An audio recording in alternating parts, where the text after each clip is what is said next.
망한 PPT의 상징이 되어버린 보노보노. 아마 이 밈이 지금까지도 생명력을 유지할 수 있었던 이유는 보노보노 특유의 허무함과 탄력감, 그리고 뭔가 말로 형언할 수 없는 눈빛에서 흐르는 짜증이 있어서일 겁니다. 그래서 보노보노가 허무하고 탄력감 있는 목소리로 너브리에게 무언가 의문을 가지며 너브리는 짜증이 나버리고 보노보노를 한 대 쥐어받고 마는 것일지도요. 이가라시 미키오 작가의 장수 사건 만화 보노보노는 주인공 3인방 보노보노, 포로리, 너브리가 숲속에서 보내며 겪게 되는 아주 작은 대모험을 소재로 합니다. 그럼 그 모험은 언제부터 시작하는 것일까요? 아마 보노보노가 질문을 던질 때부터일 겁니다. 이건 과연 무엇일까? 보노보노는 오늘 우연히 누나들에게 시달리는 포로리를 보게 되었습니다. 포로리의 누나인 아로리와 도로리는 동생인 포로리가 자립하지 못했다며 그에게 시시콜콜 잔소리를 해대죠. 포로리는 누나들이 하는 잔소리가 하나같이 어색합니다. 아니, 가족들을 만나서 어떤 반응을 해야 할지조차 어색합니다. 억지로 누나들이 원하는 것처럼 폴짝폴짝 뛰어보고 웃음을 지어보려고 노력하지만 딱 하나 누나들이 원하는 대로 할 수 없는 게 있습니다. 바로 매일 쥐고 다니는 호두를 버리는 일입니다. 아로리와 도로리는 이렇게 이야기합니다. 호두를 버리는 것은 자립하려면 꼭 겪어야 되는 시련이야 라고. 이 사건을 보고 보노보노는 그 유달리 멍청한 얼굴로 멍청한 고민을 해버리고 맙니다. 자립이란 과연 뭘까? 자립이란 엄청 빨리 달릴 수 있게 되는 건 아닐까? 구름을 움직이는 건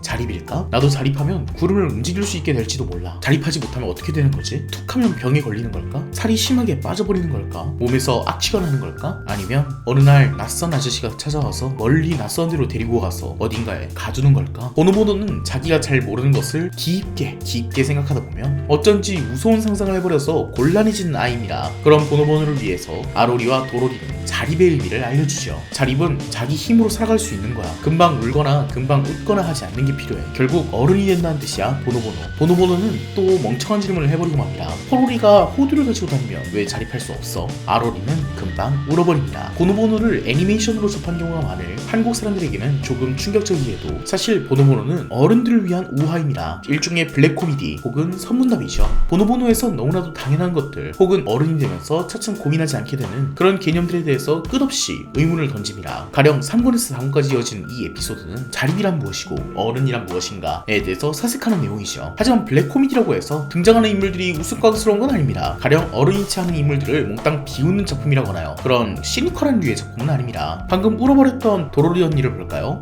자기 마음 내키는 대로 행동하면 상대방을 당황스럽게 하고 상처를 줄 수도 있다고. 역시 어른들은 달라. 보노보노를 이해시키기 위한 거였군요. 아로리는 포로리가 혼자 사는 이유를 포로리의 아버지가 포로리를 자립시키기 위해서, 포로리가 어른이 되기 위해서 필요한 일이라고 합니다. 하지만 포로리는 아직도 호두를 버리지 못했어. 호두는 저 아이의 분신이야. 아니, 저 아이 자신인 거야. 자신을 버리지 못하는 이상 자립할 수 없어. 자기 자신을 버리지 못하면 어른이 되지 못하는군요. 어른들은 굉장한 존재네요. 이 이후로 보노보노와 친구들은 이곳저곳을 돌아다니면서 자립을 하려면 어떻게 해야 되는지를 묻습니다. 너브리는 자립했을까요? 너브리는 자신이 자립했다고 말합니다. 너브리도 내 조개나 포로리의 호두처럼 뭔가를 들고 다닌 적이 있었어? 있었지. 너브리는 뭘 들고 다녔어? 나무 그루터기입니다. 그걸 어떻게 버렸어? 무거워서입니다. 너브리는 왜 나무 그루터기를 들고 다녔을까요? 누가 나무 그루터기를 들고 다니겠냐? 아마 나밖에 없을걸? 멋있잖아. 그럼 왜 버렸을까요? 호두와 조개같이 가벼운 거였으면 버리지 않았던 걸까요? 너브리는 그 이유를 귀찮아서 라고 말합니다. 너브리가 말한 대로군요. 보노보노와 포로리는 박수 하나 치기 위해서 호두와 조개를 각각 내려놓고 다시 드는 과정을 반복해야 됩니다. 귀찮은 게 맞잖아. 어른들은 대단하군요. 너브리에게 자립이란 나무 그루터기를 버리는 것입니다. 나무 그루터기는 자신을 특별하게 여길 매개체, 즉 자신에 대한 애정이죠. 나쁘게 말하면 자의식 과잉이고요. 그것을 버리게 되는 것, 내 자기애가 귀찮게 여겨지는 그 순간이 어른이 되는 것이라고 말하는 거죠. 아로리와 도로리의 말처럼 포로리의 호두는 자신의 분실일지도 모릅니다. 나는 그런 귀찮은 걸 모르는 너희 성격이 마음에 안 든단 말이야. 자립하지 못한 사람들은 역시 동굴 아저씨가 잡아가는 걸지도 모릅니다. 이 동네의 실력자인 야옹이 형에게 물어보기로 합니다. 야옹이 형은 자립했냐고 묻는 보노보노. 하지만 야옹이 형은 그 질문은 너무 어려운 질문이라고 하며 짐짓 잠에 들어버리고 맙니다. 포로리의 누나들은 자립하지 못하면 금방 잠에 들어버린다고 했습니다. 그럼 야옹이 형은 자립하지 못한 걸까요? 하지만 야옹이 형은 사실 자는 척 하는 것이었습니다. 나는 깨어있는 척 하면서 자거나 자는 척 하면서 깨어있을 수 있지. 그거 참 대단한 일인데요. 그게 무슨 의미인진 잘 모르겠지만요. 결국 야옹이 형은 자립한 걸까요? 그건 야옹이 형도 나도 모르는 일입니다. 나는 자립한 흉내는 낼 수 있지만 어떻게 자립하는지 모르는 채 돌아왔다. 그 시각 포로리의 아빠는 포로리를 자립시킬 생각으로 내보낸 건가요? 라는 포로리 엄마의 질문에 우리 집에서 이런저런 잔소리를 듣느니 혼자 사는 게 낫다고 생각했어 라고 대답합니다. 그 시각 보노보노의 아빠는 아빠는 보노보노에게 이렇게 얘기합니다. 하지만 너는 조기를 들고 다니지 않으면 아무데도 못 가잖니? 죽을지도 몰라. 그런가? 나는 조기를 들고 다니지 않으면 죽어버리나? 그럼 나는 영원히 자립할 수 없는 걸까? 그래서 보노보노는 남의 교훈이라 얘기로 결정합니다. 야옹이 형처럼 자는 척하면서 깨어있는 것을 하는 겁니다. 보노보노의 아빠는 잠든 듯한 보노보노에게 아빠 오르기라는 장난을 하자고 말합니다. 하지만 자는 척하는 보노보노가 반응이 없자 보노보노의 실눈 안에서의 아빠는 도로 앉아서는 바다를 쳐다보고 있을 뿐입니다. 자는 척하면서 깨어서 보는 아빠는 무척 외로워 보였다. 아빠는 왜 이렇게 외로워 보이는 걸까? 아빠는 왜 이렇게 외로워 보이는 걸까? 난 슬퍼지기 시작했다. 난 왜 이런 걸 하는 걸까? 난 왜 이런 걸 하는 거냐니까. 보노보노는 슬픈 아버지의 뒷모습을 보면서 좋은 생각을 떠올립니다. 멀어져가는 아빠를 불러서 붙잡아 보는 거죠. 뭐야 보노 깨어있었니? 난 안 잤어요. 이번엔 깨어있는 척을 하면서 자는 것을 하면 된다. 깨어있는 게 아니니? 자고 있어요. 이 에피소드는 보노보노 3권에 수록된 어른에 대한 에피소드입니다. 보노보노는 자립이 무엇인가를 한참 찾아다니다가 결국 자립이 무엇인가를 정확하게 알지 못하고 자립하는 흉내를 아버지 앞에서 내기로 결정하죠. 자신이 자립하는 흉내를 내자 어쩐지 자신의 아버지의 등이 무척이나 쓸쓸하게 느껴지고 결국 보노보노는 반대로 접근합니다. 자립하지 못한 척을 하기로요. 이것은 어른 되기를 시도하는 우리 모두에 대한 우화입니다. 혼자서 살아가기 위해 어른이 되기 위해 발버둥 치는 우리. 내가 가장 먼저 자립했음을 인정받고 싶은 대상은 바로 우리 부모님. 하지만 어른인 부모님은 내가 자립했는지 아닌지에 대해선 그다지 관심도 없을 뿐더러 오히려 자립한 척을 하는 우리를 보면서 왠지 쓸쓸함을 느끼십니다. 만화 보노보노에서 보노보노의 종착역은 아버지 앞에서 자립하지 못한 척을 하는 겁니다. 스스로 전등을 갈 수 있으면서 왠지 아버지에게 전등을 갈아달라고 하는 아들처럼 인터넷에서 본 맛있는 김치찌개 레시피를 알면서 왠지 엄마에게 김치찌개를 해달라고 어리광을 부리고 마는 딸들처럼 보노보노에서 등장하는 진정한 성장은 어른들을 이해하고 배려할 줄 아는 존재로 거듭나는 거죠. 고작 60페이지짜리 내용을 설명하기 위해서 이렇게 오랜 시간이 걸릴 정도의 만화입니다. 다른 에피소드들도 곱씹을수록 전곡을 찔린 듯한 기분이 되는 에피소드가 많죠. 가령 이 에피소드 바로 다음에는 꿈이라는 것에 대한 에피소드가 나옵니다. 보노보노와 친구들의 꿈과 장래희망을 얘기하다가 또 주변의 어른들의 장래희망은 무엇이었을까? 그들은 모두 꿈을 이루었을까?를 궁금해하죠. 이 에피소드에서는 친구 회내기의 아버지가 매우 중요한 캐릭터로 나옵니다. 회내기의 아버지는 회내기처럼 활달하고 부친성도 좋고 꿈도 많은 아저씨. 회내기처럼 어린 시절에는 예능인이 되어서 춤을 추고 돌아다니고 싶었던 시절이 있었다네요. 그럼 아빠는 왜 댄서를 포기한 거야? 회내기의 아빠는 여러 이야기를 해줍니다. 너부리의 아빠에게 쥐어박히고 나서 너무나도 슬퍼져서 댄서를 그만뒀다. 설마 진짜로 그랬겠니? 라며 너스레를 떠는 회내기 아빠. 이번엔 진지한 이야기를 하시려 합니다. 회내링을 만난 게 그때쯤이란다. 회내링은 얼마 안 있어서 아기를 가졌는데 난 춤추느라 너무 바빴어. 회내링은 부른 배를 안고 혼자 먹이를 찾으러 다녀야만 했단다. 내가 댄스 여행에서 돌아왔을 때 회내기가 태어나 있었어. 하지만 회내링은 다 죽어갈 만큼 약해져 있었지. 그때 난 댄서를 그만두기로 했단다. 설마 진짜로 그랬겠니? 라며 또 너스레를 떠는 회내기 아빠. 회내기의 아빠의 너스레에 질린 회내기는 아빠에게 진짜 이유를 묻고 아빠는 진짜 이유를 알려줍니다. 되어도 될 수 없기 때문이야. 그건 꼬리와 머리가 붙어있는 뱀을 잡는 거나 마찬가지야. 아무리 잡아돌려도 제자리가 되잖아. 회내기 아빠에게 포기한 꿈은 우로보로스와 같은 겁니다. 내가 얼마나 갖고자 노력해도 얼마나 꼭 쥐고 있고 싶어도 계속 제자리에 있고 마는 거죠. 댄서라는 것은 될 수 없는 겁니다. 꿈이라는 것은 영원히 닿을 수 없는 것입니다. 회내기 아빠는 꿈을 내려놓았습니다. 하지만 회내기가 아빠에게 말하네요. 아빠, 그럼 뱀은 이렇게 하지 말고 이렇게 잡으면 되지 않을까? 아빠는 순간적으로 전곡에 찔립니다.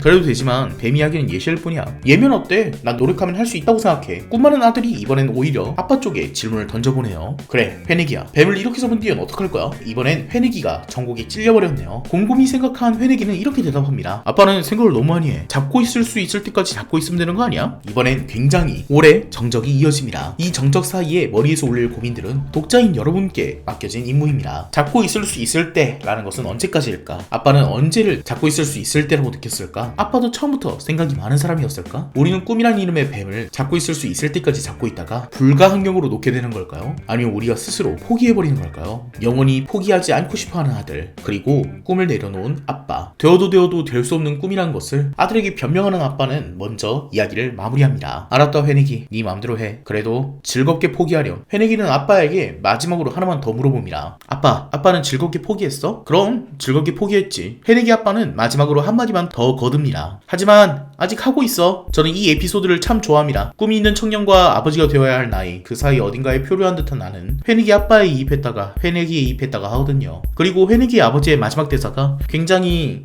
중의적으로 들리기 때문이기도 합니다. 하지만 아직 하고 있어. 이 말을 여러분들은 처음에 어떻게 받아들이셨나요? 저는 여전히 댄스를 하고 옳다 라고 받아들였습니다. 하지만 다르게 생각해보니까 어떤 분들은 이렇게 느꼈을 수도 있겠더라고요. 아직도 포기하려고 노력하고 있어 회내기 아빠의 못다한 꿈이 일상으로 여겨지길 바랐던 사람과 끝없는 후회로 여겨지는 사람의 차이일 겁니다. 이렇게 생각해보니까 저는 아직도 회내기 아빠가 아니라 회내기 쪽에 더 가까운 것 같더라고요. 에피소드들의 주제에 대해서만 너무 오래 이야기한 것 같아요. 이제부터는 보노보노라는 작품의 전체를 관통하는 이야기를 해보려고 합니다. 역시 작품 전체의 주제를 관통하는 사람은 바로 보노보노 주인공이겠죠. 우리에게 울림을 주는 선문답의 시작은 언제나 보노보노의 질문으로 시작합니다. 왜 세상은 이렇게 되어 있을까? 보노보노를 어린 시절 보았을 때는 보노보노의 이런 고민들이 바보처럼 느껴졌습니다. 너부리에 이입해서 보노보노를 한 대 쥐어받고 싶어지기도 했죠. 왜냐하면 나는 그때 무언가를 안다 라고 생각했기 때문입니다. 보노보노가 자립에 대해 의문을 가지면 어린 시절에는 자립을 안다라고 생각했기 때문에 보노보노를 바보라고 생각했습니다. 그래서 어린 시절 보노보노는 저에게 보노보노라는 바보가 되도 않는 고민을 하다가 엉뚱한 행동을 해버리고 마는 전형적인 만담, 코미디 만화였습니다. 하지만 어른이 된 지금 만화 보노보노는 내가 안다고 착각해버린 혹은 알려고 노력도 해보지 않은 것들에 대해 끊임없이 의문을 던지는 어린이 친구입니다. 어린이는 자신이 모르는 것을 무서워합니다. 자신이 아는 것에는 과한 자부심을 가집니다. 어쩌면 어른들도 똑같을지도 모르죠. 보노보노가 질문하는 어른들은 자신이 생각하는 것에 대해서 확신을 가지고 있습니다. 하지만 실제로 그 얘기들의 허망함을 발견하면 확신은 공포로 변해버리거나 혹은 보노보노의 의견에 대한 묵살로 변해버립니다. 너부리의 폭력이 그것을 상징하죠. 그래서 우리가 모든 것을 안다고 착각한 어린 시절에는 너부리에게 이입하지만 의문투성이이고 공포에 빠져버린 어른이 된 이후에는 보노보노의 질문들이 우리를 더더욱 수렁으로 빠뜨리고 마는 것입니다. 이 작품에서 굉장히 중요한 요소가 있는데요. 작품 전체는 탄력감이 있고 느릿하게 진행되지만 보노보노라는 작품을 관통하는 것은 바로 공포란 녀석입니다. 왠지 미묘한 인기를 끌고 있는 동굴 아저씨는 보노보노의 공포를 상징하는데요. 보노보노는 무언가를 모른다는 죄로 혹은 어른들이 당연히 할 수 있는 것을 하지 못하는 죄로 동굴에 갇혀버리고 맙니다. 타인과의 단절 그리고 끝없는 고독, 그 공포를 느끼게 하는 이유가 바로 내가 무언가를 모른다라는 이유입니다. 무지는 공포를 가져오는 법입니다. 보통 이건 사회학에서 많이 등장하는 개념이죠. 우리가 무언가의 혐오를 느끼는 까닭은 그것을 접촉해본 적이 없어서라고. 하지만 보노보노에게 모름에 대한 공포는 조금 더 추상적인 형이상학적인 공포입니다. 보노보노는 자신이 보지 못한 것 그리고 간접적으로만 알 수 있는 것, 그 모든 것에 대해서 조금씩 공포를 느낍니다. 자신의 아버지의 과거는 주변의 증언으로만 제고할 수 있을 뿐 스스로가 직접 본 것이 아니기 때문에 자신의 아버지에게 붙은 사신해달이라는 별명을 보고 아버지의 과거에 대해서 공포를 느낍니다. 어쩌면 우리 아빠는 내가 자고 있는 동안, 내가 보지 않는 동안 사신이 되어서 괴물이 되어서 무언가를 할지도 몰라. 보노보노의 알미라는 개념은 시각적이고 유아론적입니다. 내가 본 것만이 실제하는 것이고 내가 보지 않는 동안 세상은 어떻게 돌아갈지 모릅니다. 내가 보지 않는 곳에서 세상이 어떤 식으로 돌아가는지 모른다는 것은 보노보노에게 큰 공포를 안겨줍니다. 폭포는 내가 보지 않는 동안에는 어쩌면 멈춰서 쉬고 있지 않을까요? 내가 보지 못하는 돌의 뒷면에서는 어떠한 괴물이 암약하고 있을지도 모릅니다. 그래서 보노보노가 공포를 못 참고 결국 자신이 돌의 뒷면을 봐버리면 돌은 언제 그랬냐는 듯이 원래대로 돌아가 있을지도 모릅니다. 나에게 딱 맞는 돌은 우연일까요? 그렇다면 그 우연은 왜 하필 그 돌에만 깃들어 있었던 걸까요?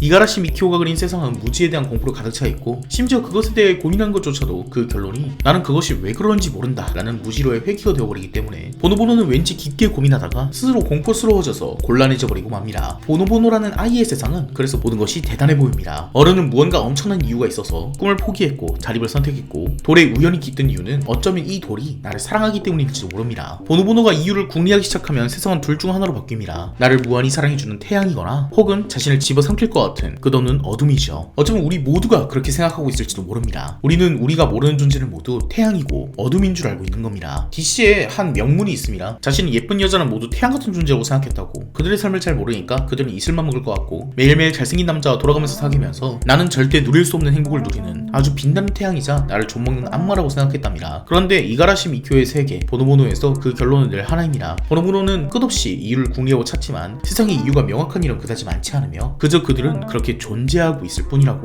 우연은 무슨 이유가 있어서 우연히 깃든 게 아니며 어른은 무슨 이유가 있어서 어른이 된 게 아니고 꿈은 무슨 이유가 있어서 포기한 게 아니고 자립도 무슨 이유가 있어서 자립할 수 있는 게 아닙니다. 폭포는 그저 폭포로 존재하고 내가 보지 않은 것, 내가 모르는 것들도 내가 모르는 채로 그냥 그 자리에 존재합니다. 우리가 영원히 알 수 없는 것은 바로 타인입니다. 보노보노에서도 그런 의문이 많이 등장합니다. 나와 친구들은 왜 다른 걸까? 내 친구들은 어쩌면 괴물이 아닐까? 하지만 이가라시 미키오의 답은 언제나 하나입니다. 그저 거기에 존재한다 라는 것입니다. 내가 잘 모르는 그저 혼자서 군림만 하던 사람들, 그 사람들은 태양이자 어둠이 아니라 그냥 어둠 속에서 자신만의 빛을 내며 그저 존재하는 반딧불이었습니다. 보노보노의 공포에 대한 해답은 내가 모르는 것, 심지어 아는 것들조차도 그 이유와 상관없이 그저 존재한다 입니다. 그야말로 선문답의 극치이죠. 물론 그 대답을 향해 가는 보노보노의 아주 작은 대모험은 그 자체로 의미가 있습니다. 우리에게 당연한 것을 새롭게 보게 해주죠. 하지만 그런 철학적 고민은 우리에겐 늘 주화인 말을 안겨줍니다. 내가 당연히 알던 것을 이제 모르게 됐다고 하자. 그럼 어쩌라고? 알던 것을 모르게 만드는 게 철학이라면 그게 의미가 있는 거야? 나에게 왜 새로운 답은 안 주는 거지? 이렇게 생각하게 되는 경우가 드물진 않죠. 보노보노는 그렇게 느낀 모두에게 이렇게 대답을 하는 겁니다. 답은 필요 없다. 의문이 피어나는 존재가 거기 있을 뿐. 그것이 이가라시 미키오의 세계입니다. 그런데 보노보노 한 작품만으로는 그의 세계를 모두 알았다고 할 수 없겠죠. 이가라시 미키오 작품의 다른 작품을 알고 계십니까? 보노보노 외에는 그다지 많이 알려져 있지 않죠. 하지만 보노보노에서 자주 나오는 내가 보지 않은 곳에선 어쩌면 내가 모르는 일이 벌어지고 있는 게 아닐까? 라는 공포를 중심으로 신에 대해서 이야기하는